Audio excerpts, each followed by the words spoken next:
আপুনি টিথ গ্ৰাইন্ডিং বা ব্ৰাক্সিজিমৰ সমস্যাত ভুগি আছে নেকি যাক আমি অসমীয়াত দাঁত কিটকিটাই থকা বুলি কওঁ আপোনাৰ যদি এইটো সমস্যা হৈ আছে আজি মই আপোনাৰ এইটো সমস্যা দূৰ কৰা দুটা বহুত বেছি ইজি আৰু ইফেক্টিভ এক্সাৰসাইজ শিকাম প্ৰথম এক্সাৰসাইজটো হ'ল আপুনি আপোনাৰ হাতৰ এটা আঙুলি আপোনাৰ জাইগমেটিক বোন বা আপোনাৰ হনুৰ তলত ৰাখিব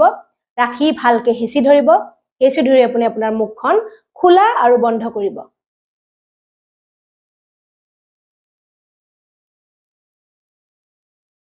আৰু আপুনি এনেকৈ এক্সাৰসাইজটো 15 পৰা 30 বাৰলৈ ৰিপিট কৰিব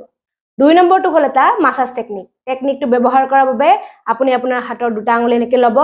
লৈ এইখিনি অংশত ৰাখিব ৰাখি আপুনি ওপৰৰ পৰা তললৈ এনেকৈ মাসাজ কৰিব আৰু আপুনি এনেকৈ টেকনিকটো 2 পৰা 3 মিনিট সময় ৰিপিট কৰিব এই এক্সাৰসাইজ আৰু মাসাজ টেকনিকটো আপুনি যেতিয়া কৰিব লয় আপোনাৰ মুখৰ